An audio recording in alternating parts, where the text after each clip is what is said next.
स्वागत है आप सभी का एक्सपी क्लासेस में।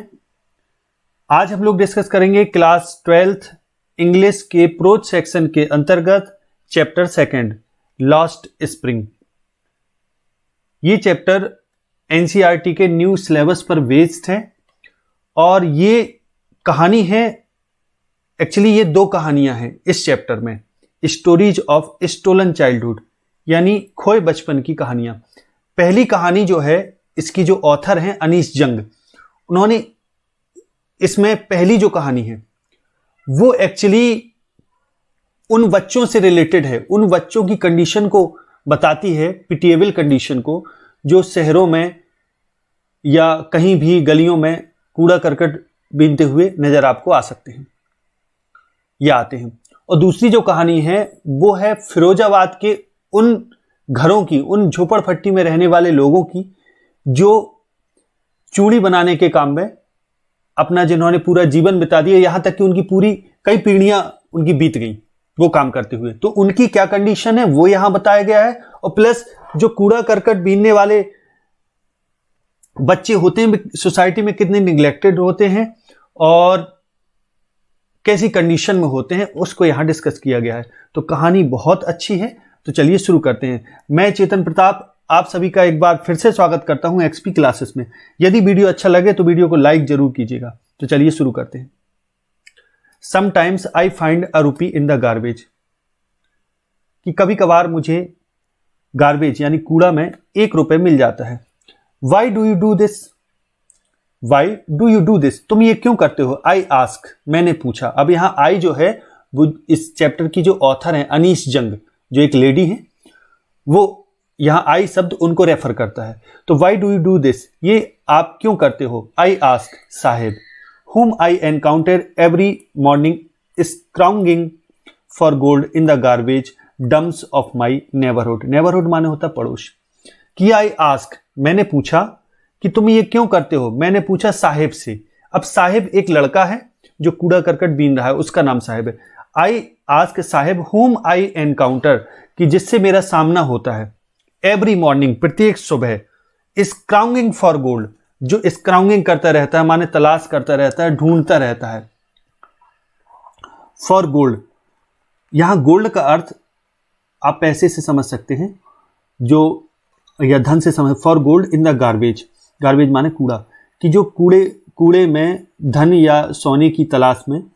गार्बेज डंप्स, डंप्स तो जानते हैं जहां कूड़े का ढेर लगा हो तो उसको डंप बोलते हैं, garbage dump of my neighbourhood, कि मेरे पड़ोस के कूड़ा फेंकने के स्थान पर उसको मैं, जो गोल्ड है यानी धन है, धन ढूंढते हुए मैं देखती हूं हर सुबह और मैं उसी से पूछती हूं। ऑथर कहती है आई आस्क साहिब, मैं साहिब से पूछती हूं जो ये काम करता है और मुझको रोज जिससे मेरी मुलाकात हुई। आई एनकाउंटर, एनकाउंटर माने होता है सामना होना, जिससे मेरा सामना रोज होता है सुबह जब वो कूड़े में गोल्ड ढूंढ रहा होता है। गोल्ड यहां कहने का अर्थ है धन ढूंढ रहा होता है, ठीक।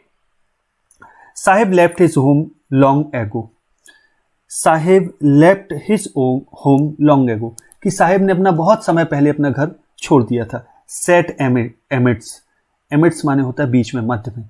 सेट माने होता है स्थित। The green field of Dhaka, जो ढाका के हरे मैदानों में, उसके मकान के बारे में साहिब के विषय में ऑथर बताती हैं।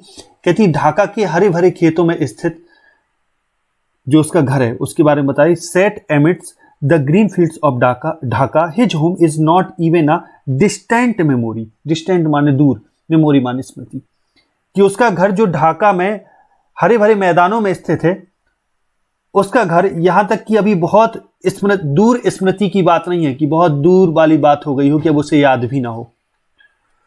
तो ऑथर आगे कहती हैं there were many storms that swept away, कि बहुत सारे तूफान थे जो स्वेप्ट अवे, जो बहा ले गए। देयर फील्ड्स एंड होम्स, उनके खेतों और घरों को।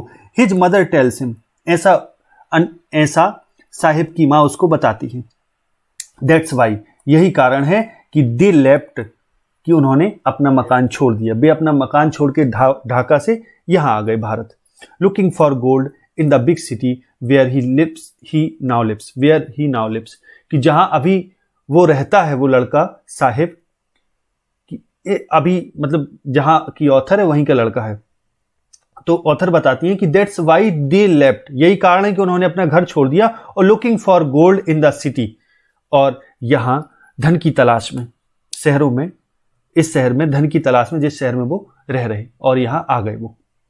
आई have some nothing else to do he mutters looking away. Looking away माने निगाह बचाते हुए, लुकिंग माने देखते हुए, अवे माने दूर, दूर देखते हुए, यानी निगाह बचाते हुए। ही मटर्स, वो बदबदाता है, यानी बोलता है, बड़बड़ाता है। कौन? जो वो लड़का है साहिब।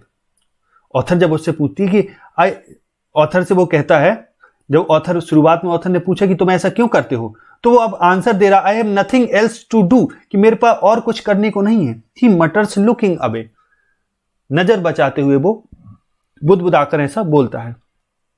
गो टू स्कूल आई से ग्लिबली, ग्लिबली माने होता है धारा प्रवाह, कि ऑथर कहती है मैंने धारा प्रवाह माने बिना रुके एक प्रवाह में मैंने बोल दिया गो टू स्कूल, स्कूल जाओ।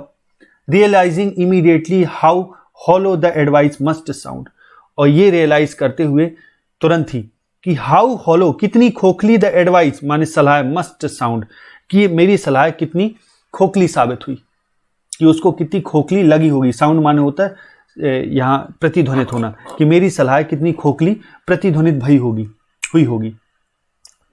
जब वो कहता है कि मेरे पास और कुछ करने को नहीं है, तो ऑथर धारा प्रवाह बोलती, ग्लिबली बोलती हैं कि बिना रुके कहती कि स्कूल जाओ। तो जब इतना वो कहती है तो वो रियलाइज करती हैं कि ये मेरी जो सलाह है स्कूल जाने की, उसको जो मैं ये सलाह दे रही हूँ, ये बहुत खोखली साबित हुई होगी। Must, how hollow the advice must sound. अब आगे देखें, there's no school in my neighbourhood when they build one I will go. अब साहिब उत्तर देता है, कहता है there's no school in my childhood neighbourhood, कि मेरे पड़ोस में कोई स्कूल नहीं है। व्हेन दे विल्ड वन, जब वे एक बना लेंगे तो आई विल गो, तब मैं जाऊंगा, यानी जब एक स्कूल बन जाएगा तब मैं वहां जाऊंगा। अब आगे वो कहता है इफ आई स्टार्ट, अब ऑथर कहती हैं if I start A school will you come, अगर मैं स्कूल स्टार्ट कर दूं तो विल यू कम, क्या तुम आओगे। आई आस्क, मैंने पूछा। यहां ऑथर पूछती हैं हाफ जोकिंग, आधा मुस्कुराते हुए या मजाक भरे अंदाज में वो पूछती हैं कि अगर मैं शुरू कर दूं तो आओगे। Yes he says smiling broadly, वो ब्रॉडली माने खिलखिलाकर, अब वो खुलकर हंसते हुए बोलता है यस, हाँ आऊंगा। अ फ्यू डेज लेटर, कुछ दिनों बाद, आई सी हिम, मैं उसको देखती हूं, रनिंग अप टू मी, कि कुछ दिनों बाद मैं उसको अपने पास दौड़ते हुए आते देखती हूं।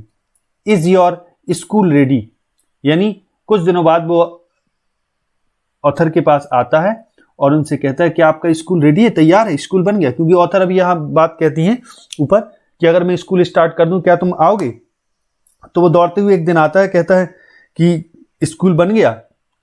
तो I take longer to build a school, it take longer to build a school, वो कहती हैं कि it take longer to build a school, कि एक स्कूल बनने में समय लगता है। यही लॉन्गर, तुरंत नहीं बन जाता, स्कूल बनने में समय लगता है। फिर आगे वो कहती हैं I say embarrassed at having made a promise, at having made a promise that was not meant, कि अब ऑथर कहती हैं कि मैं कहती हूं it takes longer to build a school, कि एक स्कूल बनने में समय लगता है। एम्ब्रेस्ड माने लज्जित, शर्मिंदा।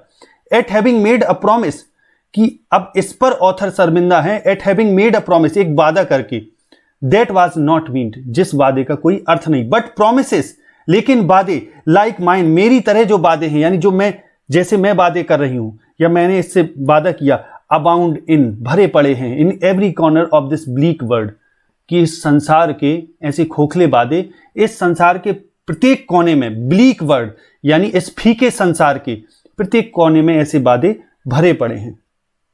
After months of knowing him, अब महीनों उनसे परिचय के बाद, यानी महीनों उनको जानने के बाद, I ask him his name, कि उसको महीनों जानने के बाद, यानी महीनों के परिचय के बाद, उनको महीनों जानने के बाद, after months of knowing him I ask him his name, कि महीनों के परिचय के बाद मैंने उससे उसका नाम पूछा, और वो क्या बताता है, यानी ऑथर कहती है मैंने उससे उसका नाम पूछा और वो अपना नाम क्या बताता है, वो बताता है अपना नाम साहिब आलम, ही अनाउंसेस, वो अपना नाम बताता है। साहिब आलम, यानी जो साहिब नाम है उसका पूरा नाम है Sahib Alam. He does not know what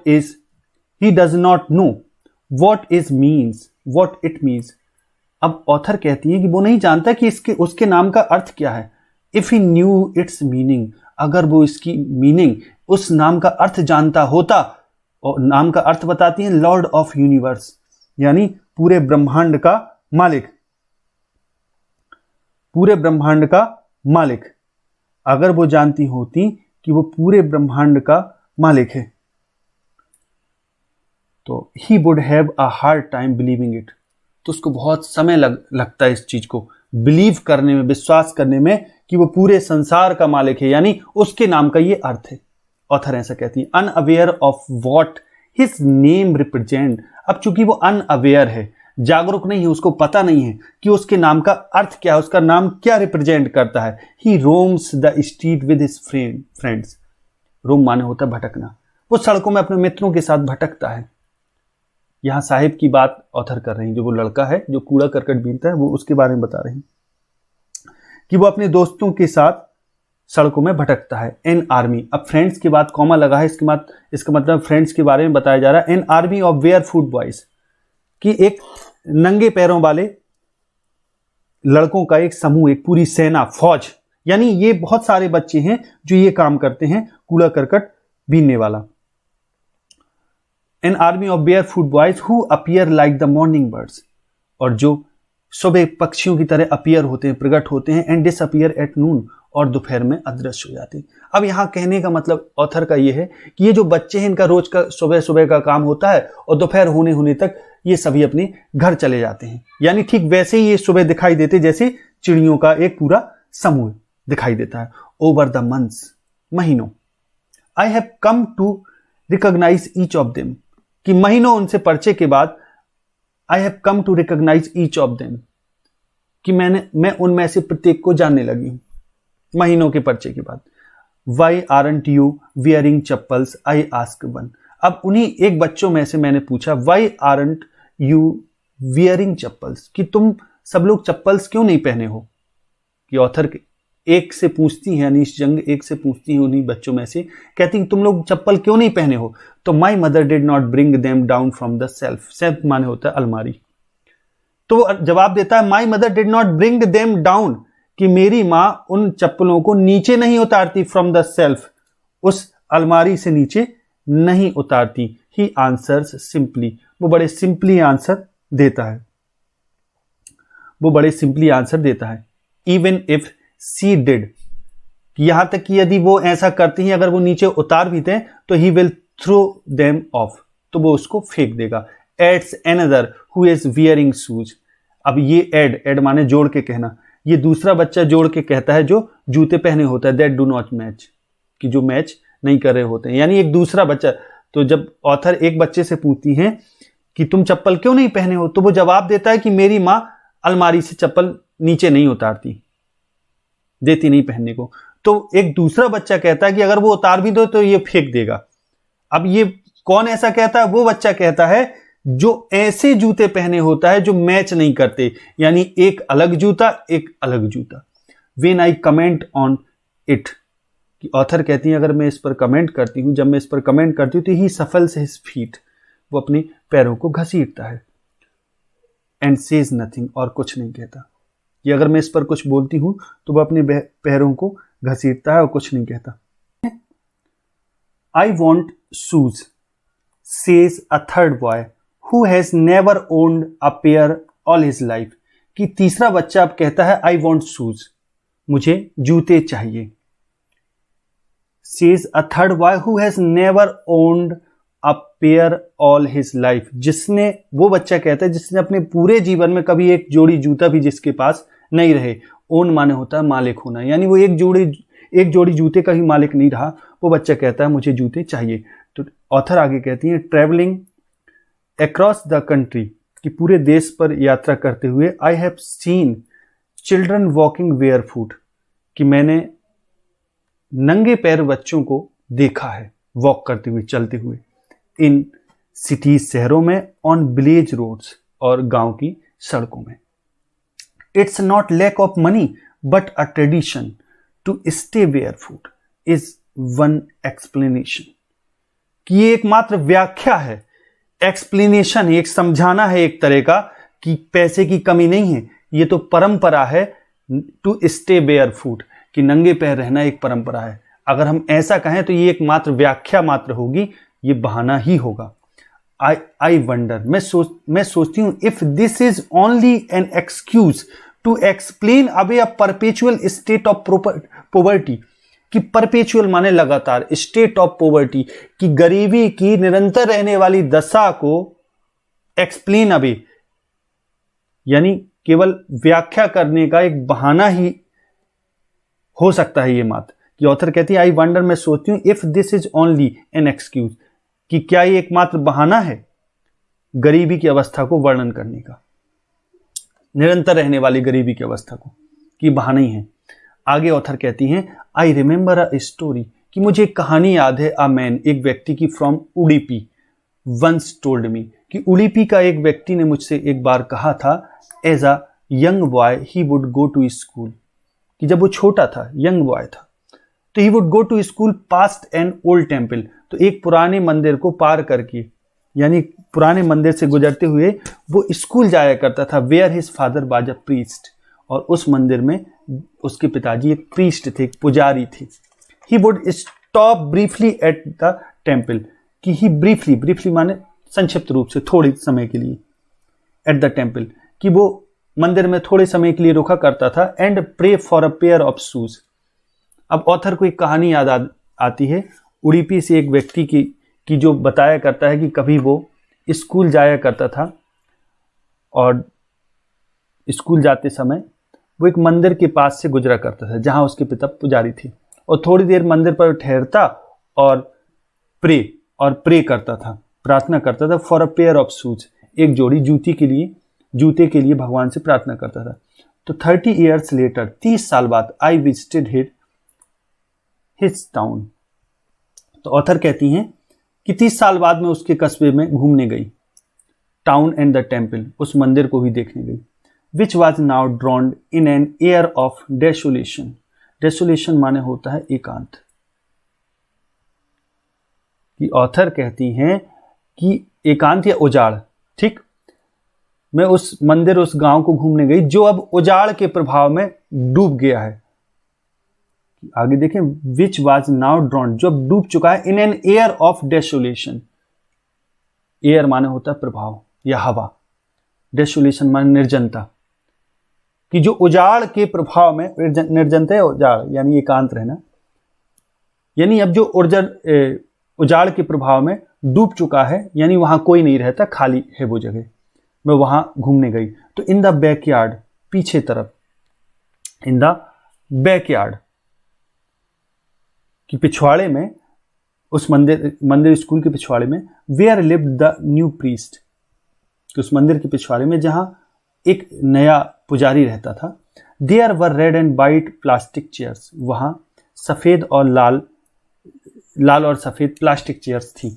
a young boy dressed in a grey uniform, कि एक युवा लड़का, एक छोटा बच्चा जो ग्रे यूनिफॉर्म पहने था, यानी जो सलेटी रंग के कोई कपड़े पहने था, वियरिंग सॉक्स एंड शूज, वो सॉक्स भी, मोजे भी पहने था और शूज भी पहने था। अराइव्ड पेंटिंग, हाँपता हुआ आया, and through his school bag on a folding bed, और उसने फोल्डिंग बेड पर अपने स्कूल बैग को पटक दिया। लुकिंग एट द बॉय की तरफ देखते हुए, आई रिमेंबर्ड, मुझे याद आया, the prayer and the boy had made to the goddess माने होता है देवी, कि मुझे उस प्रार्थना की याद आ गई जो एक दूसरे लड़के ने देवी से की थी, when he had finally got a pair of shoes, कि जब उसको फाइनली एक जोड़ी जूते जब उसको मिल गए, तो उसने क्या प्रेयर की थी, let me never lose them, कि मैं इन्हें कभी ना खोऊं। The goddess had granted his prayer, और शायद देवी ने उसकी प्रार्थना को ग्रांट कर लिया था, स्वीकार भी कर लिया था। Young boys like the son of the priest now वोर शूज, कि ऑथर कहते हैं ऐसे युवा बच्चे, like the son of the priest, इसी पुजारी के बच्चे की तरह। नाउ बोर शूज, अब जूते पहनते हैं, कि जैसे ये पुजारी का बच्चा जूता पहने हुए है, अब बच्चे जूते पहनते हैं। But many others like the rag pickers, लेकिन कई ऐसे बच्चे हैं जो रैग पिकर्स की तरह, यानी कूड़ा कबाड़ बीनने वालों की तरह, इन माई नेबरहुड, मेरे पड़ोस में, रिमेन शूजलेस, वे अभी भी शूजलेस हैं, यानी उनके पास जूते नहीं है। रिमेन माने बने हुए होना, बचना, रिमेन माने शेष बच जाना, रिमेन शूजलेस, वे अभी भी बिना जूते के हैं। My acquaintance with the barefoot rag pickers leads me to Seemapuri. अब ऑथर कहती हैं कि मेरा परिचय, एक्वेंटेंस माने परिचय, with the barefoot rag pickers, इन नंगे पैर वाले कूड़ा, रेड पिकर्स माने होता है जो कूड़ा वगैरह बीनते हैं, उनको रेड पिकर्स बोलते हैं। रेड पिकर्स, इन नंगे पैर वाले रेड पिकर्स से, रैग पिकर्स, जो ये कूड़ा कबाड़ बीनने वाले रैग पिकर्स हैं, इनसे मेरा जो परिचय है वो मुझे ले गया। लीड माने होता है ले जाना, आगे ले जाना। लीड्स मी टू सीमापुरी, यानी वो मुझे सीमापुरी तक ले गया, इनसे मेरा परिचय। अ प्लेस, अब सीमापुरी एक जगह है, a place on the periphery of Delhi, जो दिल्ली की सीमा पर है। Eight miles away from it, हालांकि एट माने तो भी, मील्स अवे मीलों दूर है यहां से। मेटाफोरिकली, अगर लाक्षणिक रूप से देखा जाए, रूपक रूप से देखा जाए, मेटाफोरिकली माने रूपक रूप से, ये लाक्षणिक रूप से देखा जाए तो काफी दूर है, मीलों दूर है। तो दोज हु लिव्ड, अब वे, दोज हु लिव हियर, वे लोग जो यहां रहते हैं, आर स्क्वेटर्स। स्क्वेटर्स माने होता है वे लोग जो गैर कानूनी ढंग से रहते हैं, उनको स्क्वेटर्स बोलते हैं। Are squatters who came from Bangladesh back in 1971, ये वो लोग हैं जो बांग्लादेश से आए थे बीते समय, बैक इन 1971, कि जो 1971 में बांग्लादेश से आए थे, ये वो लोग हैं जो यहां रहते हैं सीमापुरी में। Sahibs family is among them, और साहिब का जो परिवार है उन्हीं में से एक है। Seemapuri was then a wilderness, और उस समय सीमापुरी वाइल्डरनेस थी, माने बीहड़ थी, बीहड़ जहां कोई न रहता हो, उस समय की बात है। It still is, it still is, but it is no longer empty, लेकिन ऑथर कहती है कि अभी भी वैसे ही है, लेकिन it is no longer empty, ये ज्यादा खाली नहीं है, यानी ज्यादा इसमें ऐसा नहीं है कि लोग न रहते हो, रहते हैं लोग, यही लोग रहते हैं। In structures of mud, structures of mud, mud माने मिट्टी, स्ट्रक्चर्स ऑफ मड, मड माने होता है मिट्टी। तो इन मिट्टी के स्ट्रक्चर्स में, यहां स्ट्रक्चर्स का अर्थ घरों से है। विद रूफ्स ऑफ टिन, जिनकी, यानी वो घर जिनकी रूफ्स, जो छतें हैं वो टिन, जिन पर या तो टिन चढ़ा हुआ है या टारपॉलिन यानी त्रिपाल चढ़ा हुआ है। Devoid of sewage, devoid of माने खाली होना, वंचित होना, जहां ना तो सेवेज की कोई व्यवस्था है, सीवेज की, सीवेज माने नाला वगैरह, ना कोई सीवेज की व्यवस्था है, ड्रेनेज और यानी नाली आली वगैरह की कोई व्यवस्था नहीं। ड्रेनेज माने भी वही होता है नाली, और रनिंग वाटर, कि जहां जो नालीहीन है, ना सीवेज है, ना ड्रेनेज है, और ना ही रनिंग वाटर की कोई व्यवस्था है कि बहता हुआ पानी निकल जाए, कूड़ा ज़्यादा ढेर इकट्ठा ना हो कूड़े करकट का, तो ऐसी कोई जगह नहीं। लिव 10,000 रैग पिकर्स, कि 10,000 रैग पिकर्स यहाँ रहते हैं ऐसी जगह में। They have lived here for more than 30 years without an identity, कि वे यहाँ रह चुके हैं। They have lived here for more than 30 years, कि लगभग 30 वर्ष से ज़्यादा वो यहाँ रह चुके हैं। विदाउट एन आइडेंटिटी, बिना किसी पहचान के, विदाउट परमिट्स, बिना किसी परमिट के, बट विद राशन कार्ड्स, लेकिन इनके पास राशन कार्ड है। That get their names in on voters list, कि जिसके कारण उनका नाम वोटर लिस्ट पर है। And enable them to buy grain, और वो राशन कार्ड्स उनको इस योग्य बनाते हैं कि वे अनाज खरीद सकें, ग्रेन को खरीद सकें। Food is more important for survival than an identity, कि ऑथर कहती हैं कि भोजन ज़्यादा इंपॉर्टेंट है सर्वाइवल के लिए, जीने के लिए, देन एन आइडेंटिटी, एक आइडेंटिटी से ज़्यादा, यानी पहचान से ज़्यादा भोजन की अधिक आवश्यकता है। If at the end of the day we can feed our families, कि इफ, अगर at the end of the day, अगर दिन के अंत तक we can feed our family, अगर हम अपने परिवार को भोजन खिला सकें, and go to bed without an aching stomach, और बिस्तर में जा सके विदाउट एन एकिंग स्टोमक, यानी बिना पेट में दर्द के, भूख के कारण बिना पेट में दर्द के अगर हम बिस्तर में जा सकें, सो सकें, तो ये we would rather live here than in the fields that give us no grain, say a group of women in tattered sarees. tattered माने फटी चिथी, सारी माने सारीज। तो एक ग्रुप ऑफ women कि स्त्रियों का एक समूह कहता है कि we would rather live here, कि हम ऐसी जगह रहना चाहेंगे जहां हमें दिन के अंत में हम अपने परिवार को भोजन दिला सकें और आराम से सो सकें बिस्तर में। हम ऐसी जगह रहना चाहेंगे, वी वुड रादर लिव, कि हम यहां रहना चाहेंगे, here than in the fields, कि उन खेतों की अपेक्षा, that give us no grain, कि जिन खेतों में हमें अनाज नहीं मिलता वहां की अपेक्षा हम यहां रहना पसंद करेंगे जहां कम से कम हमें दिन के अंत में भोजन तो मिल जाए। ये स्त्रियों का एक समूह कहता है जो फटी चिथी साड़ी पहने हुए हैं।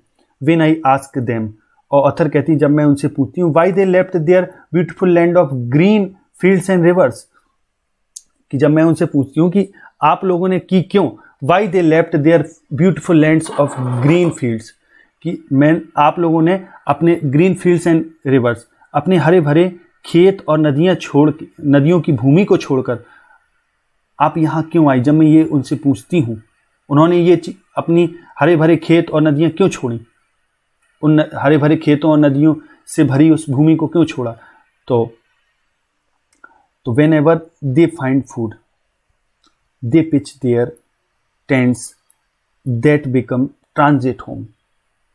तो इस पर आगे ऑथर कहती हैं कि whenever they find food,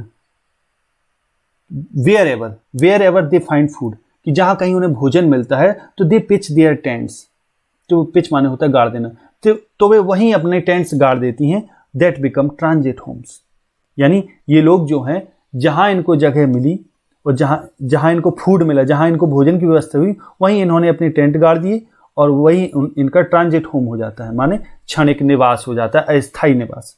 children growing up in them, अब बे बच्चे, अब ऑथर कहती हैं बे बच्चे, growing up in them becoming partners in survival, अब जो इनके साथ जो बच्चे ग्रो अप होते हैं, बढ़ते हैं, बड़े होते हैं, बिकमिंग पार्टनर्स इन सर्वाइवल, वे उनके सर्वाइवल में यानी जीने में पार्टनर हो जाते हैं, यानी वो भी उनकी जीविका कमाने में पार्टनर हो जाते, वो भी यही काम करने लगते हैं। And survival in Seemapuri means rag picking, और ऑथर कहती हैं यदि सीमापुरी में सर्वाइवल का मतलब है, जीने का मतलब है, जीने के लिए संघर्ष करने का मतलब है, तो वो है रैक पिकिंग, यानी कूड़ा कबाड़ बीनना।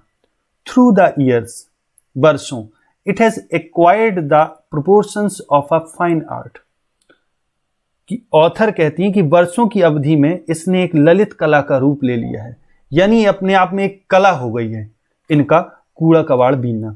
Garbage to them is gold, author कहती हैं कि उनके लिए जो गार्बेज है, कूड़ा है, वो गोल्ड है, वो धन नहीं है बल्कि सोना है। It is their daily bread, ये इनकी रोज की रोटी है, यानी रोजी रोटी है। आ रूफ ओवर देयर हेड्स, ये इनके सिर के ऊपर एक छत है। इवन इफ, यहां तक कि यदि, it is a leaking roof, यहां तक कि यदि एक लीकिंग रूफ भी है, यानी एक लीक करती हुई, चूती हुई एक छत भी है, तो ये छत है इनके लिए। But for a child it is even more, लेकिन बच्चे के लिए तो ये इससे भी ज्यादा है। अब ऑथर आगे कहती हैं, आई समटाइम्स फाइंड अ रूपी इवन अ 10 रुपी नोट, साहिब सेज। अब ऑथर कहती हैं कि साहिब कहता है कि आई समटाइम्स फाइंड अ रूपी, कभी कभार मुझे 1 रुपए मिलता है, इवन अ 10 रुपी नोट, यहां तक कि 10 रुपए भी मिल जाता है। उसी कूड़े की बात कर रहा वो, साहिब कह रहा है कभी कभार मुझे कूड़े में 1 या 10 रुपए मिल जाते हैं। हिज आईज लाइटिंग अप, अब ऐसा कहते हुए उसकी आंखें चमक छोड़ देती हैं, कहने का मतलब उसकी आंखों में ये कहती हुई चमक रहती है। When you can find a silver coin in a heap of garbage, you don't stop scrounging, for there is hope of finding more। अब ऑथर कहती हैं कि साहिब कह रहा है कि जब आपको when you can find a silver coin in a यहाँ ऑथर ही बात कह रही हैं कि जब आप इसी हीप ऑफ गार्बेज, यानी हीप माने ढेर, इसी कूड़े के ढेर में अगर आपको सिल्वर कॉइन मिल जाए तो यू डोंट स्टॉप स्क्राउंगिंग, तो आप उसको उसमें ढूंढना बंद नहीं करेंगे। For there is hope of finding more, क्योंकि इस आशा में कि आपको और कुछ मिल सकता है, और कुछ पाने की आशा में आप फिर ढूंढना बंद नहीं करेंगे। इट सीम्स दैट, ये ऐसे लगता है फॉर चिल्ड्रन, अब बच्चों को तो ये ऐसे प्रतीत होता है, garbage has a meaning different from what it means to their parents. अब ऑथर कहती हैं कि बच्चों के लिए तो ऐसे लगता है कि जैसे garbage has a different meaning, कि इस कूड़े की कोई अलग ही अर्थ हो, फ्रॉम व्हाट, उस अर्थ से, it means to their parents, कि उस अर्थ से जो उनके पेरेंट्स के लिए कूड़ा अर्थ रखता है, उस अर्थ से कहीं अलग ही अर्थ इन बच्चों के लिए इस कूड़े का है। ऐसा ऑथर यहां कहती हैं। फॉर द चिल्ड्रन, बच्चों के लिए, it is wrapped in wonder, कि कूड़ा आश्चर्य में लिपटी हुई कोई चीज है। फॉर द एल्डर्स, और बच्चों के और जो बड़े हैं उनके लिए, for the elders it is a means of survival, और ये उनके लिए एक साधन है, जीने का एक साधन है। वन विंटर मॉर्निंग, अब ऑथर कहती है एक सर्दी की सुबह की बात है।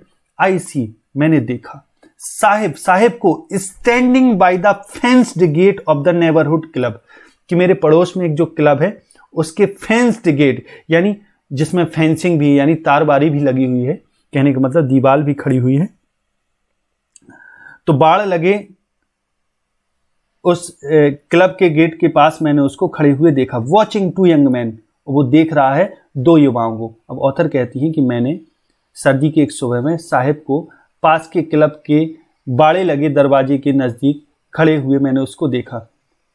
और वॉचिंग, जो वो देख रहा था, किनको देख रहा था? Two young man dressed in white playing tennis, कि उन दो लोगों को देख रहा था, दो युवाओं को जो टेनिस खेल रहे थे, सफ़ेद कपड़े पहने हुए, dressed in white.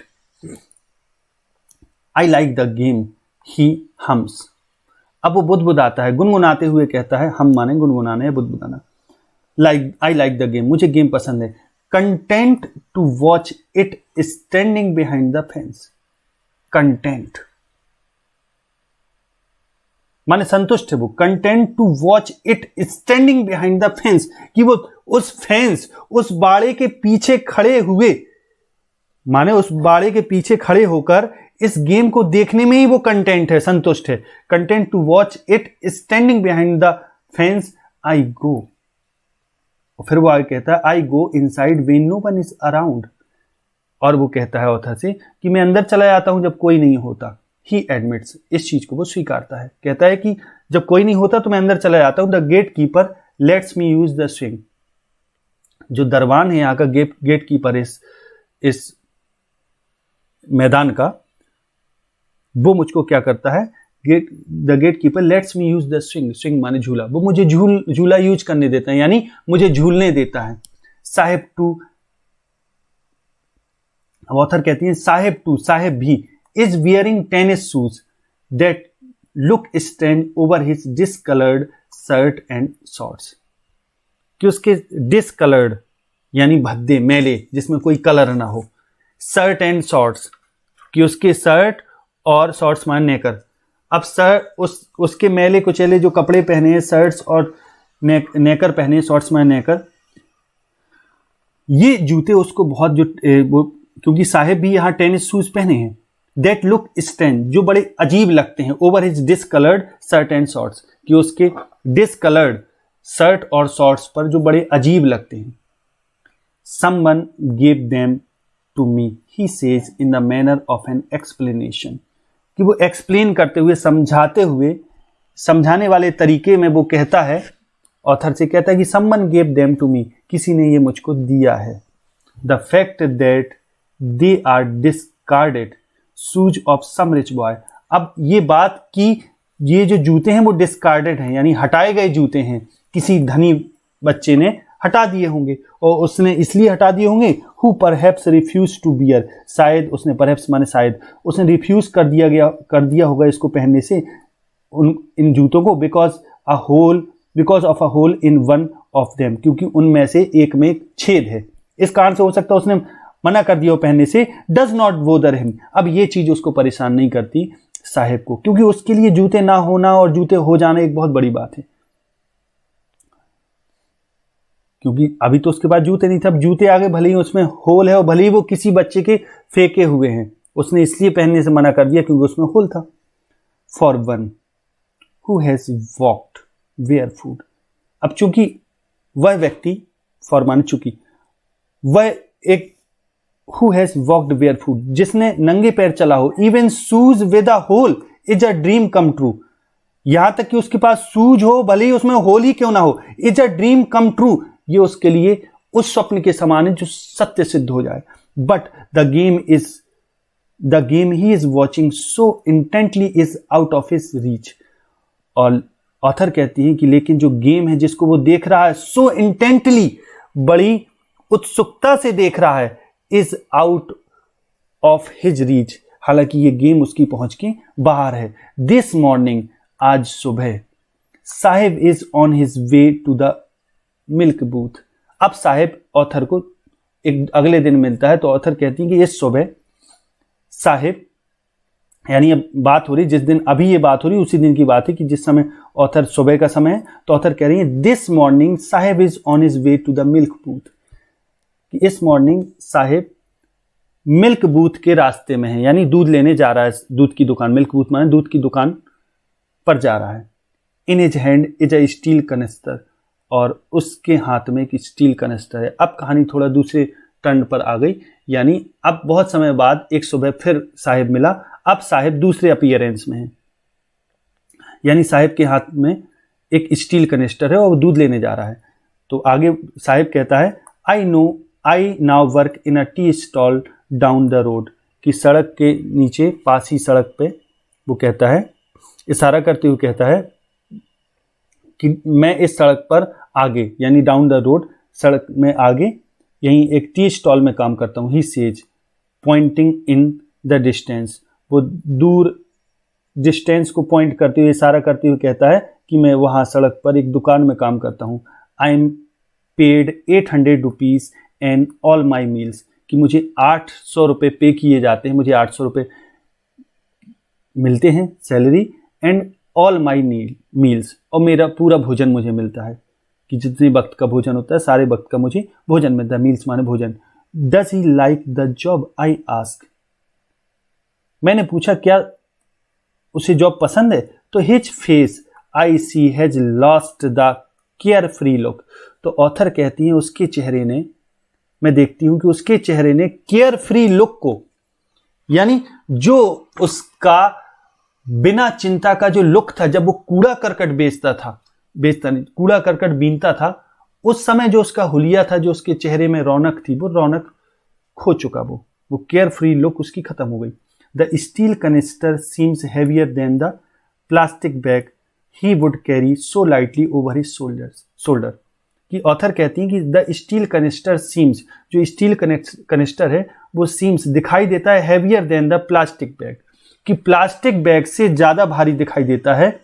He would carry so lightly over his shoulder, कि जो बड़े हल्के से अपने कंधे पर वो ढोता था, उससे ज्यादा भारी अब ये है। यहां ऑथर के कहने का अर्थ ये है कि वो बताना चाहती कि वहां जो वो काम करता था वो उसका खुद का काम था, लेकिन ये काम दूसरे का है।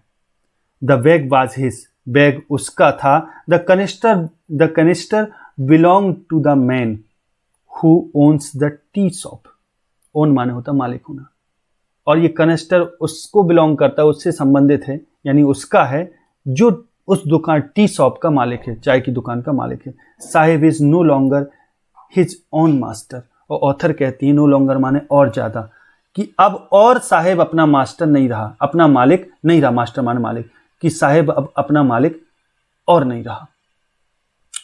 अब कहानी दूसरा टर्न लेती है, अब दूसरी कहानी यहां। I want to drive a car, मैं कार ड्राइव करना चाहता हूं। Mukesh insist on being his own master, insist माने होता है जोर देना, on being his own master, कि मुकेश अपने खुद के मास्टर होने पर जोर देता रहा कि वो खुद का मालिक बनेगा। Mukesh insisted on being his own master, I will be a motor mechanic he announces, कि वो इस चीज़ का उद्घोष करता है, घोषणा करता है कि मैं एक मोटर मैकेनिक बनूंगा। अब ये कहानी दूसरे व्यक्ति की है, अभी तक साहिब की कहानी चल रही थी, अब दूसरी कहानी। Do you know anything about cars, I ask. तो ऑथर कहती हैं क्या तुम कुछ भी कार के बारे में जानते हो, कारों के बारे में। तो I will learn to drive a car. तो वो कहता है, मुकेश कहता है कि आई विल लर्न, मैं सीख लूंगा, to drive a car, car चलाना सीख लूंगा। ही आंसर्स, वो आंसर देता है, looking straight into my eyes, कि मेरी आंखों में देखते हुए वो कहता है कि मैं चलाना सीख लूंगा। His dream looms like a mirage amidst the dust of streets that fill his town Firozabad. अब ऑथर कहती हैं कि उसका जो ये स्वप्न है कार चलाने का, कार के मालिक होने का, मोटर मैकेनिक होने का, वो लूम्स प्रतीत होता है लाइक अ माइरेज, एक मृग मरीचिका की तरह प्रतीत होता है। मृग मरीचिका का मतलब होता है रेत में जब हम दूर से देखते हैं तो हमें पानी दिखाई देता है, नजदीक जाते हैं तो पानी नहीं होता, असलियत कुछ और होती है। तो वो इसको, ये स्वप्न इसके लिए ठीक वैसे ही है। और किसके बीच है? Amidst the dust of street, उन गलियों की धूल के बीच, that fill his town Firozabad, जो उसके कस्बे फिरोजाबाद की सड़कों को भरे रहती है जो धूल, यानी जो फिरोजाबाद कस्बे की जो सड़कें हैं जो धूल से भरी होती हैं, उन सड़कों के बीच रहने वाला ये इस लड़के की आंखों में जो स्वप्न है वो मृग मरीचिका के समान है, ऑथर ये कहती हैं। और फिरोजाबाद के लिए famous, Firozabad famous for its bangles, और फिरोजाबाद की बात कॉमा लगा है, यानी फिरोजाबाद के विषय में बताया जा रहा है कि ये फेमस फॉर इट्स बैंगल्स, ये अपनी चूड़ियों के लिए प्रसिद्ध जगह है। तो every other family in Firozabad is engaged in making bangles, कि एवरी अदर फैमिली, प्रत्येक दूसरी फैमिली, प्रत्येक अन्य फैमिली जो फिरोजाबाद में रहती है, इज एंगेज्ड, वो एंगेज्ड यानी व्यस्त है, लगी हुई है, इन मेकिंग बैंगल्स, चूड़ियां बनाने में लगी हुई है, यानी फिरोजाबाद में यही काम होता है। It is the centre of India's glass blowing industry, ये ग्लास ब्लोइंग इंडस्ट्री का भारत का एक सेंटर है, यानी जहां कांच को आकृति दी जाती है, कांच की आकृति देने वाले उद्योग का ये केंद्र है। वेयर फैमिलीज हैव, जहां परिवारों ने, फैमिलीज ने, have spend generation working around furnaces, कि जहां परिवारों ने अपनी जनरेशन बिता दी भट्टी के चारों ओर काम करते हुए, बेल्डिंग ग्लास, ग्लास को बेल्डिंग करते हुए, मेकिंग बैंगल्स, चूड़ियां बनाते हुए, for all the women in the land it seems, किस लैंड माने भूमि, इस भारत भूमि की सारी स्त्रियों के लिए, इट सीम्स ऐसा प्रतीत होता है कि यहाँ की औरतों ने, यहाँ के लोगों ने अपना पूरा जीवन, अपनी पूरी पीढ़ियां, जनरेशंस, इन भट्टियों के पास, इन भट्टियों के चारों ओर ग्लास में वेल्डिंग करते हुए और चूड़ियां बनाते हुए ही बिता दी। और किन के लिए चूड़ियां? For all the women in the land, कि इस भूमि में, इस देश में जो स्त्रियां रहती हैं उनके लिए चूड़ियां बनाने में ही इन्होंने अपना पूरा जीवन बिता दिया। अब आगे देखें। अब ऑथर कहती हैं Mukesh's family is among them, Mukesh का परिवार भी उन्हीं परिवारों में से एक है। None of them know that, अब उनमें से कोई नहीं जानता, नन माने कोई नहीं, ऑफ देम नो दैट, उनमें से कोई नहीं जानता कि it is illegal for children like him to work in the glass furnaces with high temperatures, कि ये कोई नहीं जानता, it is illegal for children, ये बच्चों के लिए गैर कानूनी है, उस लाइक हिम, उसके तरह जैसा वो बच्चा है, यानी मुकेश की तरह, लाइक हिम यानी मुकेश की तरह बच्चों के लिए ये इलीगल है, to work in the glass furnaces, कि कांच की भट्टियों में काम करना, विद हाई टेम्परेचर, जहां टेम्परेचर बहुत हाई होता है, इन डिंगी सेल्स, सेल्स माने कोठरियां, और गंदी कोठरियों में, in dingy cells without air and light, कि जहां ना तो हवा की प्रॉपर व्यवस्था है ना लाइट की प्रॉपर व्यवस्था है, ऐसी जगह इन बच्चों का काम करना, मुकेश की तरह ही अन्य बच्चों का काम करना अपने आप में एक इलीगल काम है। फिर आगे ऑथर कहती है दैट द लॉ, और इतना इलीगल कि द लॉ यानी कानून है जो है वो, इफ एनफोर्स्ड, अगर कानून को लागू किया जाए, एनफोर्स किया जाए, तो कुड गेट हिम, तो उस कानून के तहत उसको ले जाया जा सकता है, and all those 20,000 children out of the hot furnaces, कि उन सारे 20,000 बच्चों की out of the hot furnaces, इन गर्म भट्टियों से, where they slog their daylight hours, slog माने होता है परिश्रम करना, कि जहां वे डे लाइट में यानी दिन भर जो परिश्रम करते हैं, दिन की रोशनी में जो परिश्रम करते हैं, उन भट्टियों से इन 20,000 बच्चों को और उसको ले जाया जा सकता है यदि कानून को लागू कर दिया जाए। Often losing the brightness of their eyes, और उन वहां ये लोग काम करते हैं दिन भर, often losing the brightness of their eyes, और प्राय अपनी आंखों की रोशनियां खो बैठते हैं। यानी often losing the brightness of their eyes, अपनी आंखों की रोशनी खोते हुए ये दिन भर जिन भट्टियों में, गर्म भट्टियों में समय अपना बिताते हैं, परिश्रम करते हैं, स्लॉग करते हैं, अगर कानून को लागू कर दिया जाए तो मुकेश को और अन्य 20,000 बच्चों को भी उन भट्टियों से निकाला जा सकता है। मुकेश's eyes beam as he volunteers to take me home। आगे ऑथर कहती हैं मुकेश's eyes beam, कि मुकेश की आंखें चमक उठती हैं, एज चूंकि ही वॉलंटियर्स, वो पेशकश करता है, इच्छा करता है, टू टेक मी होम, कि जब वो मुझे अपने घर, एज माने एज का मतलब है जब, when he volunteers to take me home, कि जब वो मुझे अपने घर ले जाने की पेशकश करता है, यानी जब मुझे घर ले जाने की मुझसे बात कहता है कि चलिए मेरे घर, तो उसकी आंखें चमक उठती हैं। Which he proudly says is being rebuilt, rebuilt माने पुनर्निर्माण होना, कि उस घर में ले जाने की बात करता है जिसके लिए वो प्राउडली कहता है कि ये बनाया जा रहा है, रिबिल्ट किया जा रहा है, बनाया जा रहा है, यानी बड़े गर्व से अपने बारे में बता रहा है कि मेरा घर फिर से बन रहा है। यानी ऑथर कहती हैं कि मुकेश जब मुझे अपने घर ले जाने की पेशकश करता है तो उसकी आंखें चमक उठती हैं और वह गर्व से कहता है कि उसका घर फिर से बनाया जा रहा है। कि Mukesh's eyes beam as he volunteers to take me home, volunteer माना पेशकश करना, to take me home, which he proudly said, जिसके लिए वो कहता है कि इज बीइंग रिबिल्ट, कि फिर से बनाया जा रहा है उसका मकान। वी वॉक डाउन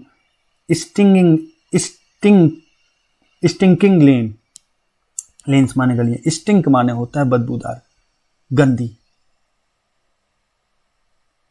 कि आगे वो कहता है कि वी वॉक डाउन,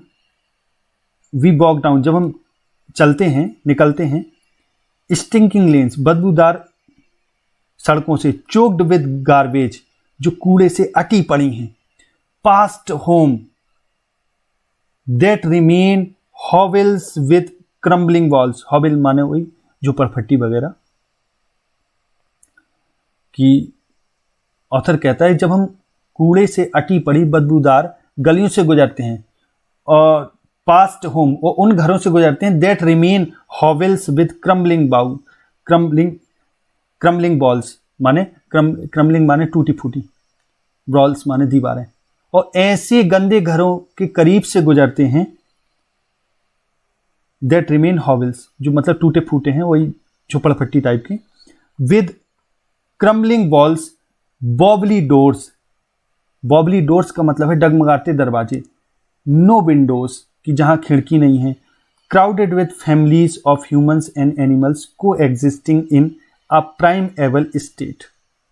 कि ऑथर यहां कहती हैं कि क्राउडेड विद, जो भरा हुआ है, यानी जब हम ऐसी जगह से गुजरते हैं, ऐसे घरों से, ऐसी झोपड़पट्टियों से गुजरते हैं, झुग्गियों से, विद क्रम्बलिंग वॉल्स, जहां टूटी फूटी दीवारें हैं, बॉबली डोर्स हैं, यानी लड़खड़ाते हुए डोर, दरवाजे, जहां खिड़की नहीं, और क्राउडेड विद, जो भरे पड़े हैं वे घर, फैमिलीज, परिवारों से, वहां मनुष्य भी, मनुष्यों के परिवारों से, एंड एनिमल्स, और जानवर, यानी मनुष्य और जानवर एक साथ रह रहे, को एग्जिस्टिंग माने एक साथ निवास कर रहे, सह निवासी हैं, को एग्जिस्ट करना माने सह निवास करना, इन a primeval state, प्राइमेवल state. यानी ऑथर कहता है कि प्राइमेवल माने आदि युग,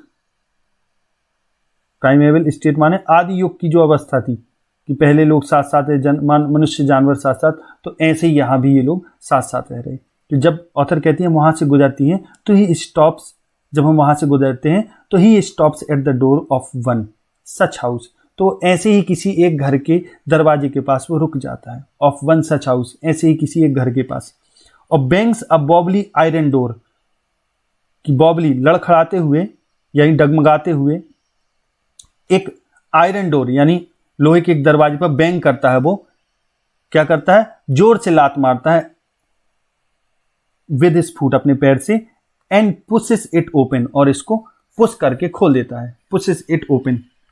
we enter a half built shack, we enter, हम एंटर करते हैं, घुसते हैं, अ हाफ बिल्ट सैक, एक हाफ बिल्ट माने अध बनी झोपड़ी में, सैक माने झोपड़ी में हम प्रवेश करते हैं, in one part of it, इस झोपड़ी के एक पार्ट में, थेस्ड विद, जो छबा हुआ है, थेस्ड विद माने छबा हुआ होना, और काहे से छबा हुआ है, डेड ग्रास, सूखी घास से, is a firewood stove, firewood stove माने लकड़ी वाला चूल्हा, इज अ फायरवुड यानी उसी घर के एक कोने में, एक तरफ एक पार्ट में एक फायरवुड स्टोव है, over which sits a large vessel, जिसके ऊपर सिट्स बैठा हुआ है यानी रखा हुआ है, क्या रखा हुआ है, एक बड़ा बर्तन, large vessel of sizzling spinach leaves, spinach माने पालक, सिजलिंग माने उबलती हुई, कि जिस बर्तन में उबलती हुई पालक की पत्तियां हैं, ऑन द ग्राउंड, और जमीन पर, इन अ लार्ज एल्युमिनियम प्लेटर्स, एक बड़ी एल्युमिनियम की थालियों में, प्लेटर्स पर, प्लेटों में, ठीक है, आर मोर चॉप्ड वेजिटेबल, कि मोर चॉप्ड वेजिटेबल्स माने कटी हुई सब्जियां, और ज्यादा कटी हुई सब्जियां हैं, अफ्रेल, और फिर आगे ऑथर कहती हैं अफ्रेल यंग वुमन, एक कमजोर, एक युवा स्त्री, is cooking the evening meal for the whole family, कि एक युवा स्त्री पूरे परिवार के लिए इवनिंग मील बना रही, माने शाम का जो भोजन है, जिसको ब्यारी बोलते हैं, एक होता है कलेवा सुबह का भोजन, तो ब्यारी बना रही माने शाम का डिनर बना रही है, through eyes filled with smoke she smiles, अब धुएं से भरी आंखों से, through eyes filled with smoke, जो धुएं से भरी आंखें हैं, सी स्माइल्स, उन्हीं आंखों से मुस्कुराती है। अब आंखों से मुस्कुराने का मतलब है जब चेहरा मुस्कुराता है, कोई व्यक्ति चेहरे से मुस्कुराता है, तो जो आंखें होती हैं, ठीक, उनमें भी एक चमक आ जाती है हंसने की, ठीक, तो वो धुआं भरी आंखों से वह मुस्कुराती है। She is the wife of Mukesh elder brother, वो मुकेश के बड़े भाई की पत्नी है, not much older in years, हालांकि वो ज्यादा वर्ष बड़ी नहीं है, not much older in years, she has begun to command, command माने इधर अर्थ है प्राप्त करना, she has begun to command, कि उसको प्राप्त होने लगा है, रिस्पेक्ट एज द बहू, उसको एक बहू का सम्मान प्राप्त होने लगा है घर में, the daughter in law of the house, उस घर की बहू, the daughter in law, already in charge of 3 men, वो पहले से ही इंचार्ज है, माने जिम्मेदारी है उसके ऊपर 3 लोगों की, अपने हस्बैंड की, हर हस्बैंड, मुकेश की, एंड देयर फादर, उनके पिता की, यानी इन 3 लोगों की उस पर जिम्मेदारी है। When the older man enters, और ऑथर अभी यहां वर्णन बता रही मुकेश के घर का, कि एक बहू है जो खाना बना रही है और 3 लोगों की उस पर जिम्मेदारी है, और वो आगे कहती है कि when the older man enters, जब कोई बड़ा व्यक्ति घर में प्रवेश करता है, तो she gently withdraws behind the broken wall, तो वो ब्रोकन वॉल माने टूटी दीवार के पीछे, जेंटली माने हल्के से, विदड्रॉ माने खिसक जाती है, and brings her veil closer to her face, और ब्रिंग्स हर व्हील माने घूंघट, और अपने घूंघट को क्लोजर ले आती है और नजदीक ले आती है, टू हर फेस, यानी अपने चेहरे के और नजदीक घूंघट को ले आती है, यानी घूंघट डाल लेती, एज कस्टम्स डिमांड्स, अब जैसे कि कस्टम की ये डिमांड है, माने जैसे कि प्रथा इस चीज की मांग करती है कि डॉटर्स इन लॉ, की जो बहुएं होती हैं, मस्ट व्हील, उनको व्हील करना चाहिए, माने ढकना चाहिए, घूंघट ढकना चाहिए, देयर फेसेस, यानी अपने चेहरों को फेसेस से ढक देना चाहिए, ये प्रथा है ऐसी, बिफोर मेल एल्डर्स, यदि कोई पुरुष, एल्डर्स माने बड़े, यदि कोई पुरुष बड़े हों तो बड़े पुरुषों के सामने, बिफोर माने सामने, उनको अपने चेहरे को ढक लेना चाहिए, ऐसी प्रथा है। तो इन दिस केस, इस केस में the elder is an impoverished bangle maker, impoverished माने हैं गरीब, जो बहुत ज्यादा गरीब हो। तो इस केस में, जहां अब जिस केस की बात हो रही, उस केस की बात हो रही कि जो एल्डर है, जो बड़ा है, अब बड़ा कौन है, उसका ससुर, जो बड़ा है वो क्या है, एक इम्पावरिस्ट बैंगल मेकर है, एक बहुत अधिक गरीब चूड़ी बनाने वाला। Despite long years of hard work, despite माने के बावजूद, कि वर्षों के कठिन परिश्रम के बावजूद, फर्स्ट एज अ टेलर, पहले तो उसने एक टेलर के रूप में परिश्रम किया, देन अ बैंगल मेकर, और फिर एक चूड़ी बनाने के रूप में।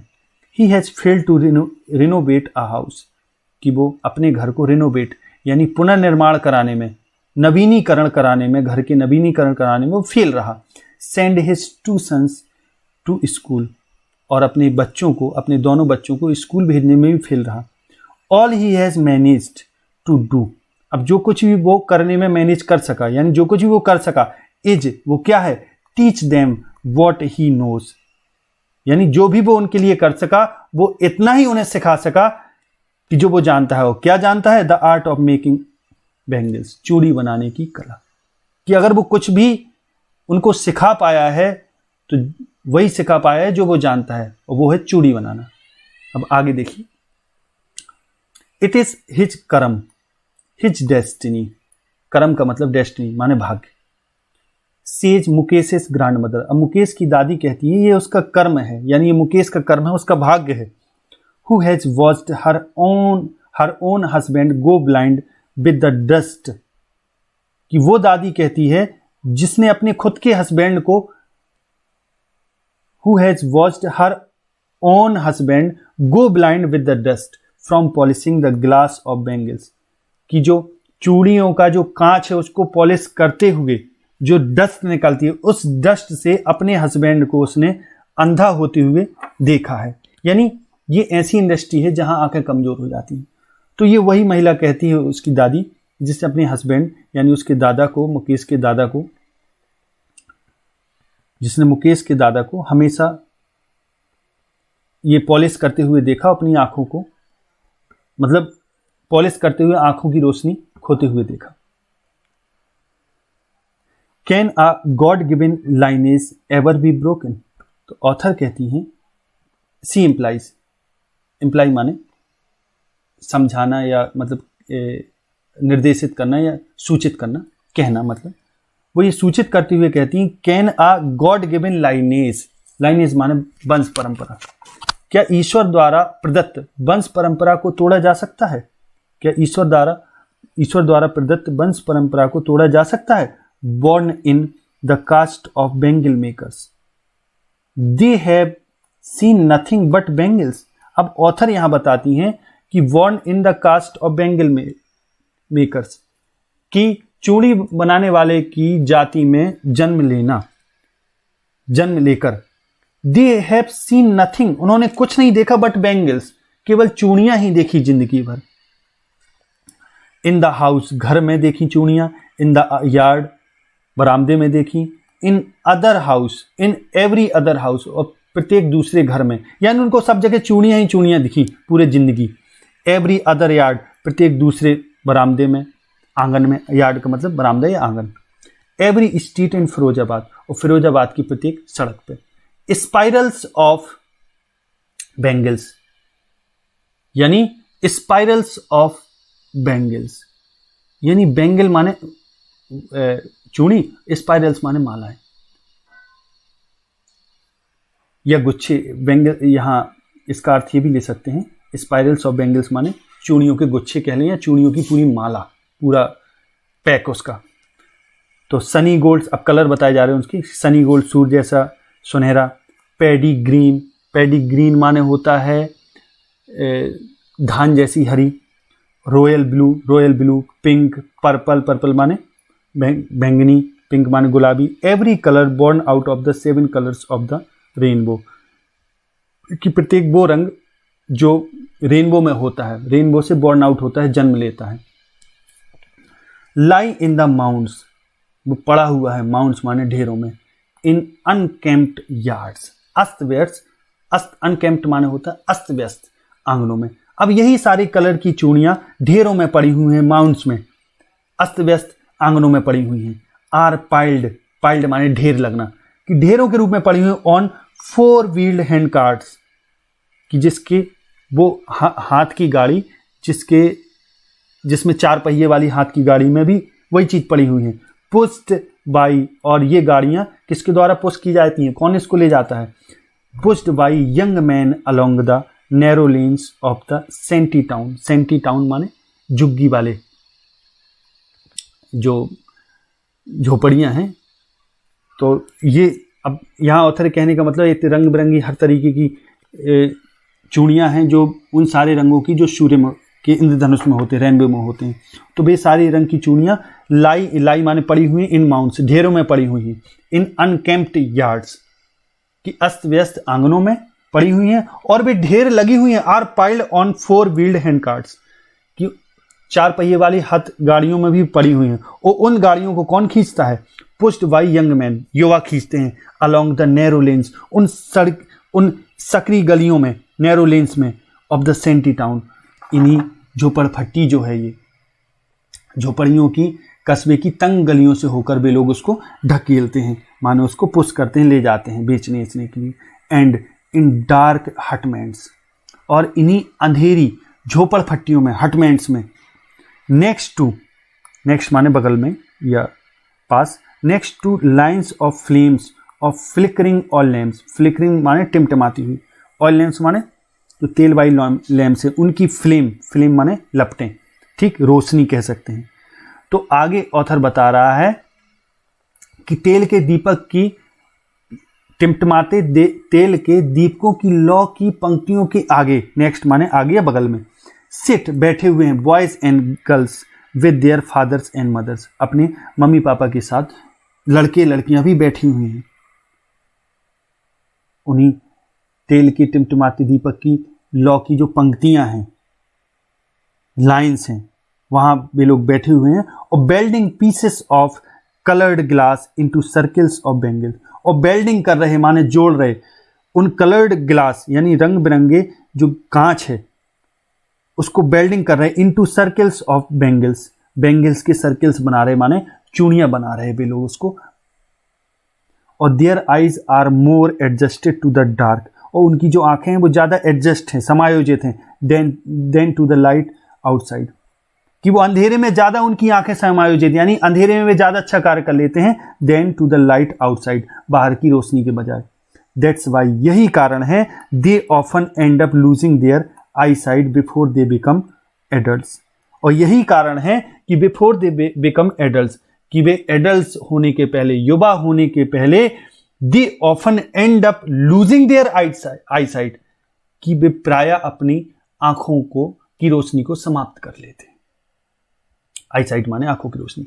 सविता, अब आगे ऑथर बताती है सविता, अब एक दूसरी लड़की के बारे में बता रही, अभी मुकेश के बारे में था, अब सविता के बारे में। Savita, a young girl in drab pink dress, एक युवा लड़की जो ड्रेब माने हल्की मटमैली भद्दी और पिंक ड्रेस पहने हैं, सिट्स अलोंग साइड, सिट्स बैठी है, along side an elderly woman, एक एल्डरली माने बूढ़ी या अधेड़ कह लें, एक औरत के पास बैठी है सविता नाम की लड़की जो ड्रेब पिंक ड्रेस पहनी है, माने मटमैली या ये कहें कि भद्दी गुलाबी पोशाक पहनी एक लड़की बैठी है जिसका नाम सविता है। सोल्डरिंग पीसेस ऑफ ग्लास, वो ग्लास यानी कांच के टुकड़ों को सोल्डर कर रही, माने उनमें टाका लगा रही, जोड़ रही उनको।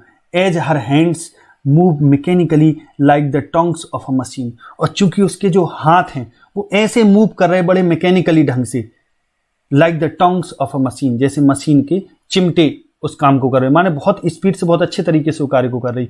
आई वंडर, मैं सोचती हूँ, if she knows the sanctity of the bangles, कि मैं सोचती हूँ, ये विचार करती हूँ, ऑथर कह रही है कि मैं विचार करती हूँ कि क्या वो जानती है sanctity of the bangles, she helps me, कि जिन चूड़ियों को बनाने वो हेल्प कर रही, क्या उन चूड़ियों की वो सैंक्टिटी जानती है, पवित्रता जानती है।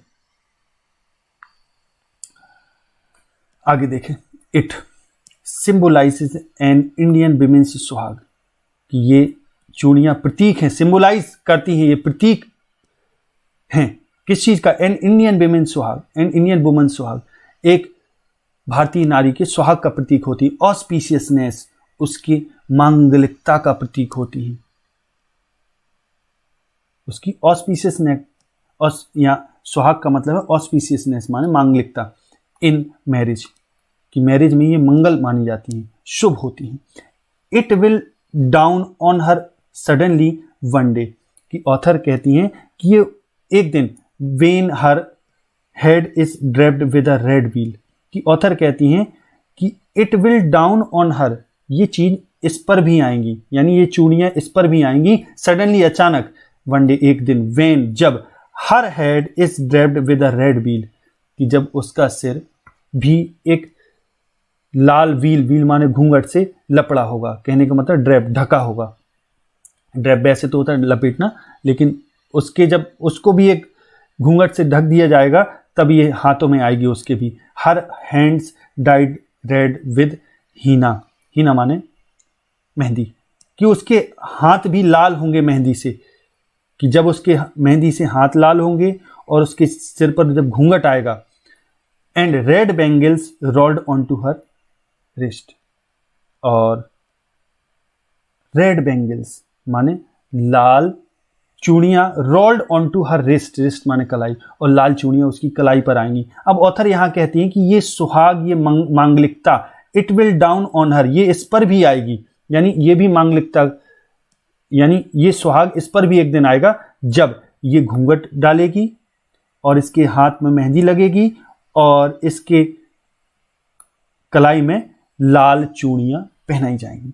तो she will then become a bride, तब ये एक दुल्हन बन जाएगी। Like the old woman beside her, अब वो स्त्री जो इसके बगल में बैठी है उसी की तरह। Who became many years ago, जो who became one many years ago, जो बहुत साल पहले ऐसी ही एक दुल्हन बन चुकी, कहने का मतलब जो बगल में स्त्री बैठी है वो भी कभी ऐसी ही दुल्हन बन चुकी होगी। तो उसी की तरह she still has bangles on her wrist, और उसी जो वो स्त्री बगल में बैठी है, she still has bangles on her wrist, कि उसकी कलाई में अभी भी चूड़ियां हैं। But no light in her eyes, लेकिन उसकी आंखों में कोई चमक नहीं है। जो उस सविता के बगल में जो औरत बैठी उसके बारे में अभी बता रही। एक वक्त शेर भर खाना भी नहीं खाया, she says in a voice drained of Joy, drain माने होता है सूखा हुआ होना,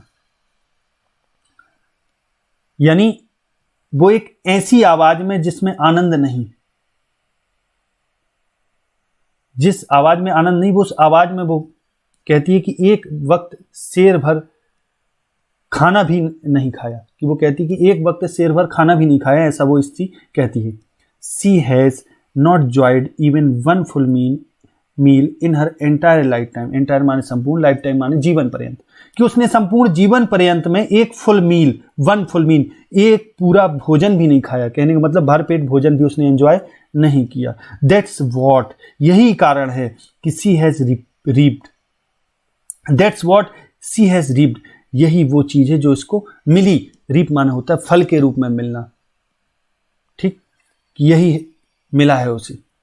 हर husband an old man with a flowing beard, with the flowing beard, कि एक old man with a flowing beard, कि जिसकी लहराती हुई दाढ़ी है, says.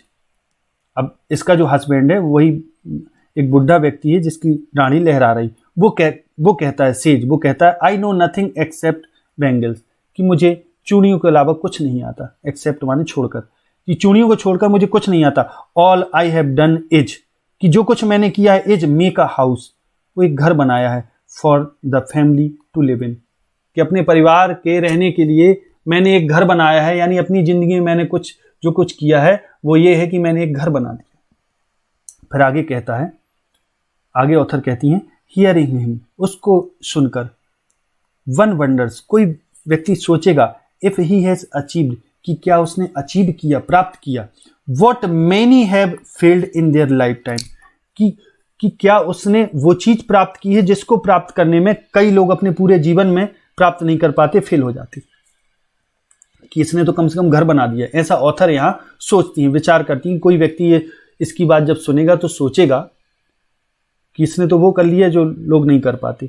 He has a roof over his head, कि उसके सिर के ऊपर एक छत है, रूफ ओवर हिज हेड, उसके सिर के ऊपर एक रूफ है, छत है। The cry of not having money to do anything except carry on the business of making bangles. आगे वो ऑथर कहती है कि the cry of not having money, कि चिल्लाना, ऑफ नॉट हैविंग मनी, कि पैसे ना होने के लिए चिल्लाना, to do anything except carry on the business of making money, not even enough to eat, rings in every home.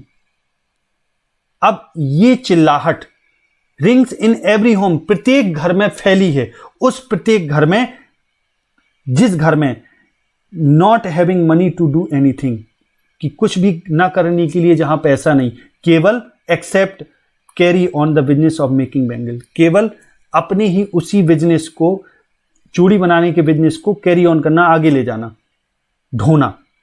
And not even enough to eat, और यहां तक कि घर में कुछ ना होना। अगर इस चीज को देखा जाए तो इसी चीख से यहां का प्रत्येक घर रिंग्स करता है, गूंजता है। यहां लेखक के कहने का अर्थ है कि चूड़ियां बनाने के काम को जारी रखने के अलावा कुछ भी करने के लिए, पैसा ना होने और खाने के लिए भी पर्याप्त ना होने का जो कष्ट है, जो क्राई है, वो प्रत्येक घर में गूंजता है। The young man echo the lament of their elders. अब जो युवा हैं वो इको माने प्रतिध्वनित करते हैं, गूंज उठाते हैं, द लिमेंट माने दुख की, ऑफ देयर एल्डर्स, वे अपने बड़ों के दुख की ही गूंज को उठाते हैं। यानी कहने का मतलब यहां यह है कि जो दुख बुजुर्गों ने झेल लिया वही दुख ये भी झेल रहे हैं, तो उसी गूंज को प्रतिध्वनित ये कर रहे। Little has moved with time, little mind ना के बराबर, has moved with it time, कि समय के हिसाब से यदि देखा जाए तो कुछ भी नहीं बदला। इट सीम्स, ऐसा लगता है कुछ भी नहीं बदला। इन फिरोजाबाद में years of mind numbing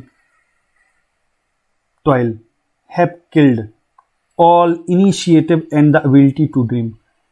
years of mind numbing माने मन को चेतना शून्य करने वाले, यानी मन को बेहोश करने वाले वर्षों के परिश्रम ने हैव किल्ड, मार दिया है, ऑल इनिशिएटिव, प्रत्येक इनिशिएटिव के, यानी कोई चीज अगर वो नई पहल करने वाले हैं, नई चीज शुरू करने वाले हैं, तो इस वर्षों की चेतना शून्य करने वाले परिश्रम ने उस चीज को मार दिया है, उनके उस पहल को, and the ability to dream, और स्वप्न देखने की योग्यता को।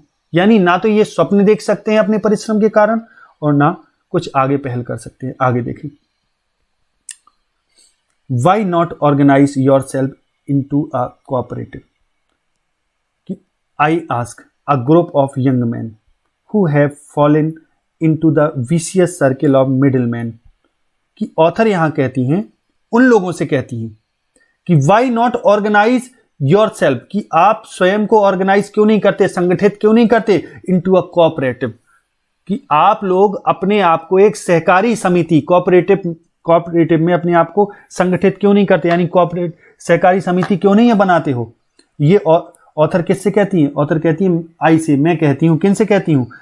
अ ग्रुप ऑफ यंग मैन, उन युवा लोगों के ग्रुप से कहती हैं कि who have fallen into the vicious माने कुचक्र, सर्किल ऑफ मिडिल मैन, जो मध्य वर्ग के लोगों के कुचक्र में फंस चुके, उन लोगों से ये कहती हैं। हु ट्रैप्ड, जो फंस चुके हैं, who trapped their fathers and forefathers, कि जिन्होंने अपने पिता और उनके पिताओं को इन मिडिल मैन के कुचक्र में दबा रखा है, उनसे ये चीज, ये ऑथर कहती हैं कि आप लोग अपनी एक समिति, सहकारी समिति क्यों नहीं बनाते। तो फिर आगे देखें, even if we get organised, कि यहां तक कि यदि वी गेट ऑर्गेनाइज्ड, कि अगर हम ऑर्गेनाइज हो भी जाएं, कि अगर हम हो भी जाएं तो कॉमा का मतलब होता है तो, वी आर द वंस, तो हम वो लोग होंगे, who will be hold up, जो घसीटे जाएंगे बाय द पुलिस, यानी हमको पुलिस द्वारा घसीटा जाएगा, हॉल अप किया जाएगा, बीटन, पीटा जाएगा। अगर हम ऐसा करते तो पुलिस हमें पीटेगी, पहले घसीटेगी फिर पीटेगी, and dragged to jail for doing something illegal, और हमें जेल में डाल देगी कुछ इलीगल करने के लिए, यानी उनकी नजर में ये इलीगल होगा, गैर कानूनी होगा, देह से, ऐसा ये लोग कहते हैं। There's no leader among them, और ऑथर कहती हैं कि वो लोग कहते हैं कि उनके बीच there is no leader among them, author कहती हैं उनके बीच कोई लीडर नहीं है। नो वन, कोई नहीं, who could help them see things differently, कि जो चीज़ों को अलग तरीके से देखने में उनकी मदद कर सकें, ऐसा कोई नहीं, उनके बीच कोई लीडर नहीं है। Their fathers are as tired as they are, उनके पिता भी इतने ही थके थे जितने वे हैं। They talk endlessly in a spiral, कि ऑथर कहती हैं कि वे एंडलेसली माने निरंतर, अनवरत, एक स्पाइरल रूप में यानी कुंडली नुमा चक्र के रूप में वे बोलते हैं और कहते हैं कि क्या कहते हैं, मूव्स फ्रॉम पॉवर्टी, और बोलते हैं इन अ स्पाइरल दैट मूव्स, और उस चक्र में, फिर से समझे रहा, they talk endlessly, way endlessly निरंतर बोलते हैं, इन अ स्पाइरल, एक चक्र में, एक चक्र में बोलते हैं, इन अ स्पाइरल दैट मूव्स, वो उस स्पाइरल में बोलते हैं, ठीक, जो मूव करता है पॉवर्टी से, गरीबी से कहाँ, एपैथी की ओर यानी उदासीनता की ओर, और उदासीनता से लालच की ओर, एंड टू इनजस्टिस, और फिर अन्याय की। वे अनवरत कुंडली नुमा बोलते हैं जो गरीबी से उदासीनता, उदासीनता से लालच, और लालच से अन्याय तक पहुंच जाती है। यानी ये इनकी जिंदगी है, गरीबी से उदासीनता, फिर लालच, लालच से फिर इनजस्टिस, अन्याय। लिसनिंग टू देम, ऑथर कहती हैं कि लिसनिंग टू देम, उनको सुनकर, आई सी टू डिस्टिंक्ट वर्ड, कि मैं अब उनको जब मैंने सुना, ऑथर कहती हैं तो आई सी, मुझे समझ में आया, टू डिस्टिंक्ट वर्ड्स, मैंने दो संसार देखे, टू डिस्टिंक्ट बर्ड, दो अलग अलग संसार देखे।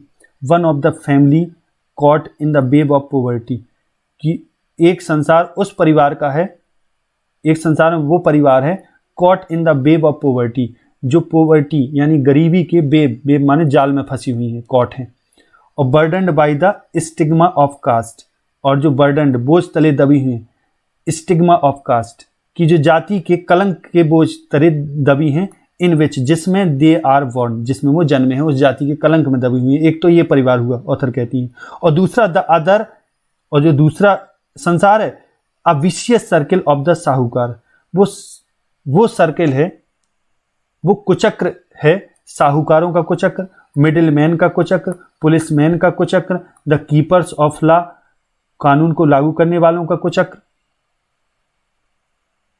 और द ब्यूरोक्रेट्स, और नौकरशाहों का कुचक्र, एंड द पॉलिटिशियंस, और राजनेताओं का कुचक्र, कि ये सब लोग जो कुचक्र रचने वाले लोग हैं, इनका एक संसार, ये दो तरीके संसार, एक वो जो शोषित हो रहे, together they have impose the baggage on the child, और उन्होंने सबने मिलकर बच्चों पर बैगेज, बोझ इम्पोज कर दिया, लाद दिया, कि he can not pull down, और जिनको वो पुल डाउन नहीं कर सकते, उतार नहीं सकते, ऐसा बोझ ला दिया जिसे वो उतार नहीं सकते वो बच्चे। Before he is aware, he accept it as naturally as his father. अब इसके पहले कि बच्चा अगर वो बोझ के प्रति अवेयर हो, जागरूक हो कि उसके ऊपर कोई बोझ लता है, तो ही एक्सेप्ट, जब तक वो जागरूक होता है, जब तक वो एक्सेप्ट कर लेता है इट, इस बोझ को, इट माने यहाँ बोझ से मतलब it, as naturally as his father, कि उतनी ही आसानी से, उतनी स्वाभाविक रूप से वो बोझ को स्वीकार कर लेता है जैसे उसके पिता ने स्वीकार किया। यानी उनने ये मान रखा है कि यही उनकी जिंदगी है। To do anything else would mean to dare, अब कुछ भी अगर वो एनीथिंग एल्स, कुछ अन्य और, अगर भी कुछ अन्य और करते हैं तो वुड मीन, इसका मतलब होगा टू डेयर, कि कुछ हिम्मत करना। कैसी हिम्मत करना, कि कोई वो चुनौती दे रहे किसी को, कि अगर वो कुछ अलग करने की सोचते हैं तो ये एक डेयर होगी, एक चुनौती होगी। And daring is not part of his growing up, और उस बच्चे के बढ़ने का, उन्नति का, उसकी परवरिश, ग्रोइंग अप माने परवरिश, उसकी परवरिश का ये पार्ट नहीं है, माने उसकी परवरिश का ये हिस्सा नहीं। उसको ना कभी ये सिखाया नहीं गया कि वो कुछ हिम्मत करे, कुछ आगे चुनौती दे, कुछ आगे कुछ करे। When I sense a flash of it in Mukesh, कि ऑथर कहती हैं जब मैं मुकेश में ये सेंस, when I sense, जब मैं सेंस करती हूँ, उसको अनुभव करती हूँ, a flash of it, इसकी चमक महसूस करती हूँ मुकेश में, मुझे जब फ्लैश, झलक दिखाई देती है तो आई एम चीयर्ड, मैं खुश हो जाती हूँ।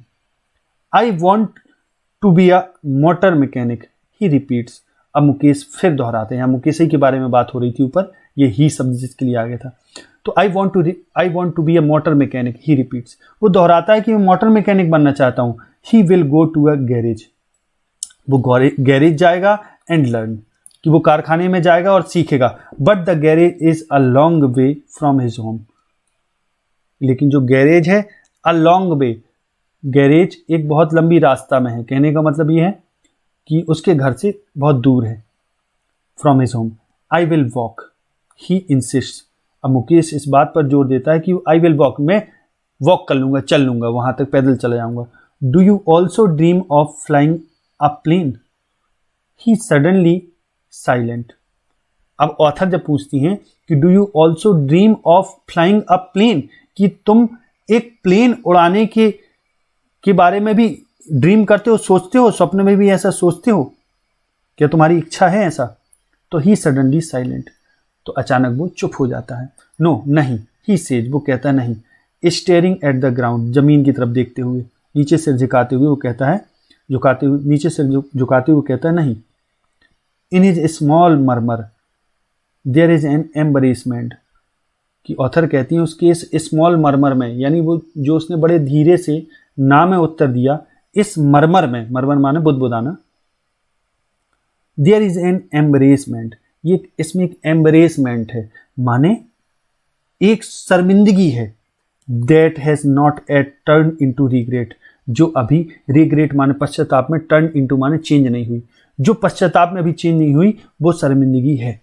ही इज कंटेंट, वो संतुष्ट है। टू ड्रीम ऑफ कार्स, वो कार के बारे में ही जब वो सोचता है, स्वप्न देखता है, तो उसमें ही वो संतुष्ट है, इसी के स्वप्न में वो संतुष्ट है। That he sees hurtling down, और वे कार जो वो देखता है हर्टलिंग डाउन, तेजी से खटर पटर करती हुई, the street of his town, जो वो अपनी सड़कों की, कस्बे की सड़कों में जो कारें बार बार निकलती तेजी से दौड़ते हुए देखता है, तेजी से दौड़ते हुए देखता है, उसी स्वप्न में वो संतुष्ट है। Few aeroplanes fly over Firozabad, और ना के बराबर एरोप्लेन फिरोजाबाद के ऊपर से गुजरते हैं, तो उसकी उसे कोई चिंता ही नहीं, वो ध्यान भी नहीं देता। तो एक टाइप से ये जो चैप्टर है वो आपका यहीं पूरा होता है। आशा है ये चैप्टर आपको पूरा क्लियर हो गया होगा। हालांकि बड़ा चैप्टर है, तो आप इसको जैसा देखना चाहें तो देखें। यदि वीडियो आपको अच्छा लगा है तो वीडियो को लाइक और शेयर करना ना भूलें। आगे अगले वीडियो मिलते हैं, तब तक के लिए नमस्कार, जय हिंद, जय भारत।